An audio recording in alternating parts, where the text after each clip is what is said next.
ambao hawana furaha baada ya matokeo ya mechi hii ni wa Morocco, kwa sababu wanajua kitakachowapata watakapokuja.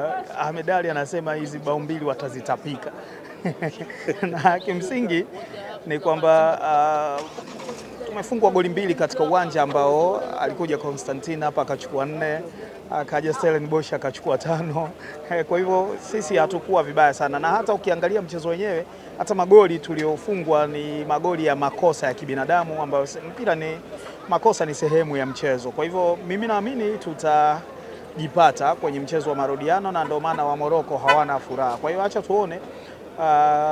Bahati nzuri miaka hii ya karibuni fainali zimekuwa 2, kwa hiyo hii ni nusu ya fainali. Tukienda kurudia na tukiwa na home advantage, naamini tutafanya vizuri. Hili kombe bado linachukulika. Hii ni kauli yenye falsafa. Kombe linachukulika hili.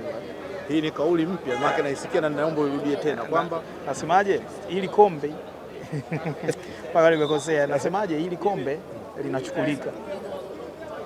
Kwa hiyo kwa hiki tuko hapa tuweze tukazungumzia sana maandalizi ya nyumbani, lakini najua kwamba kwa nyadhifa yako na wahusika mbalimbali tayari mnaangalia jinsi gani ambavyo mnaenda kuandaa mchezo ule utakaochezwa nyumbani. Naona mimi nitaanzisha vikao na viongozi wa Simba kwenye ndege tu leo. Tukifika kwenye ndege tunaanza vikao vya namna ya kushinda game ile, na sisi tutatoa ushirikiano. Ndio maagizo ya Mheshimiwa Rais Daktari Samia Suluhu Hassan kwa sisi aliyotukasimia mamlaka ya kumsaidia kwenye sekta hizi za habari, utamaduni, sanaa na michezo. Tutatoa ushirikiano wa 100%, na sisi tunataka kuandika historia. Sisi tunapenda sifa, na sifa nzuri kama hizi hatuwezi kuziachia. Kwa hiyo tutafanya kila ambalo liko ndani ya uwezo wetu kuhakikisha Simba wanakuwa comfortable na wanashinda kombe hili. Shukrani sana.